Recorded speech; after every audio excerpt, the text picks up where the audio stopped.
As you can see, I look super tired and probably dead. Not that you can tell any difference from my regular day, because I don't wear much makeup anyways. But I did wake up feeling a little sick today, and I am still a little sick, although I chugged like a lot of sweet corn soup, so I'm feeling a little better. But I still am sick. I didn't want to miss posting a video tomorrow, or today in this case, so I'm still going to film it, but it's going to be a little more informal, and y'all are just gonna have to bear with me. Sorry. This video is probably just going to be me talking about my day, although what I did for most of the day was read The Upside of Unrequited by Becky Albertalli, so that this is going to be like an informal book talk review. Less chitty chatty, more talky. What? I started the book last night, and I read about 10 pages, and I was pretty intrigued, mainly because the voice and the ambiance is very different from most contemporary novels. I have mentioned in literally every video I've done that I despise contemporary novels and romances because they're just plain annoying. Seems like I'm having a lot of exceptions in that realm. I really loved this book. It was fantastic. The voice, right off the bat, is extremely different. It comes off as 17-year-old, yet incredibly mature and relatable. And I like that it was first person because it reads like an internal monologue, but a very relatable internal monologue. Although I don't have, any kind of common experience with her in terms of body image struggles or the constant internal chatter and the way she talks about how the way Molly, our main character, I realized I haven't said her name until now, the way Molly talks about how like her mind is buzzing full of things constantly and she needs to take time to be mindful of things I thought was actually very in tune with how I operate. So that is why I found the book so super relatable. And I just loved how diverse it is. Her sister's a lesbian, her sister's girlfriend is pansexual Asian, mothers, one of them is bisexual, the other one is black and a lesbian. She had a former crush on a trans man. It's just peppered in with diversity, and I feel like there probably are some people making the argument that like it feels too forced that there's diversity, but let's be real. If there is a point in time where you can force diversity, it is in literature, because newsflash, it is fiction, and in fiction, authors can do whatever the hell they want. That, I think, is an opportunity for authors to seize to purposefully insert representation, because I'm sure so many of them understand and acknowledge that diversity is really important. So I don't see why they take that chance, stuff it full with all these people with diverse backgrounds, even in fantasy, not just contemporary. It isn't a huge feat for you to include one main character who is queer or one main character who's a person of color. That's not a big achievement, although I guess research is needed if you're going to write it correctly. All that I had to say on that. It was just really wonderful to see how much Becky Albertalli had stuffed this book with such well-written diversity. And apparently, I'm guessing there are cameos by characters from Simon and the Homo Sapien Agenda.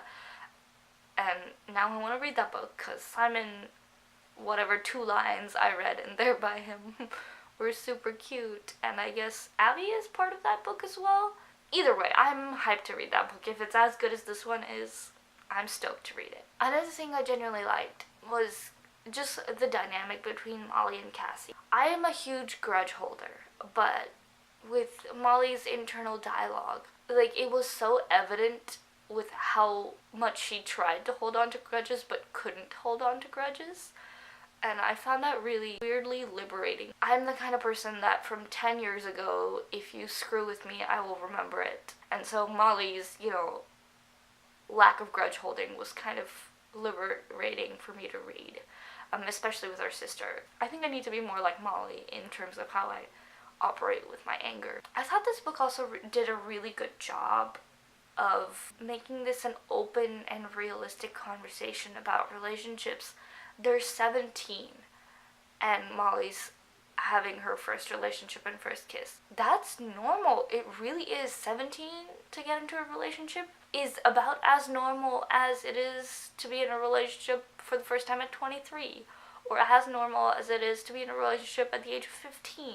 This book certainly brings that into conversation when Patty and Nadine, talk to Molly about, like, you're fine at whatever age it is that you want to or don't want to be in a relationship. And that's also touched on. Although this book centers around a girl who very, very badly wants to be in a relationship, it certainly does discuss through Olivia that, being single is also okay. And, the switch that Molly has from now she has a boyfriend, but after she sees that Olivia is happy being single even though she does have a crush, that Molly wants to be confident in herself to be, happy being single. And I liked that. Like, it didn't seem like she was being fickle. It just seemed like character growth, like real, genuine character growth, that now she'd gotten past that hurdle in her life that made her feel inadequate for being without a relationship, that now she wants to get to the point of self-confidence where she's okay with. I really, really loved that. That was so nice to read. This is probably one of the times where this is probably the first time in a while where I've been really, really tempted to reread a book immediately after I finished it. I don't think I've done that to a book ever, so this is really shocking that a contemporary book, no less, is getting me to, getting my hands itchy to read. With the love triangle, so to speak, with, Mina's best friend and then the guy at work, all of the summaries that I've seen by other booktubers on Goodreads online have, heavily implied that, the guy she's working with, Reed, is super sketch and is, trying to break up Will, is it? Will and Molly's, growing relationship, and I don't think most of the summaries do this book justice. They make it seem so focused on this weird, love triangle between Will, Reed, and Molly, and it's not that. It's really not. It's all about Molly and her relationship with her sister primarily, and then her internal struggle about, feeling inadequate while standing next to her sister who's in her first official relationship, and, having a best friend who's been in a long-term relationship and a cousin who's also in a relationship, and seeing her parents be in a loving relationship. It's not about the love triangle in the least. It is about Molly. Cassie is fucking badass. The vehemence with which she's protective about Olivia and Evan, and how she threatens to sock him, and just in general being so adamant about being outspoken about feminism and being outspoken about protecting her friends and family. That's me. I see myself in Cass a little bit in terms of how fighty and angry I get. I'm glad that kind of behavior wasn't showed off as irrational and angry and militant feminist or feminazi, although I hate that term because there are actual Nazis in this world right now. I'm just glad that Cass wasn't shown off as some kind of angry bitch. That kind of behavior was shown off as genuine and coming from a real place of love, affection, care, understanding, and a need to shut down problematic behavior. I think I'm done rambling about this book, but it was kind of a really nice read. I kind of shockingly read a lot of contemporary books back to back. I don't do that often. So this has been nice. I really enjoyed this book. 5 out of 5. 5 out of 5. Okay, this really didn't turn out to be much of a ramble. It was just a more casual and soft-spoken. Can I say soft-spoken? This was more casual chit-chat, book talk with full-on spoilers from the get-go. I hope you enjoyed this. If you want me to not yell at the camera anymore, do let me know. Again, leave suggestions for videos. Hopefully I'm back at my tea to pre-film a couple more videos tomorrow after this is uploaded. Thanks for watching, and I will see you in my next video. Bye everyone!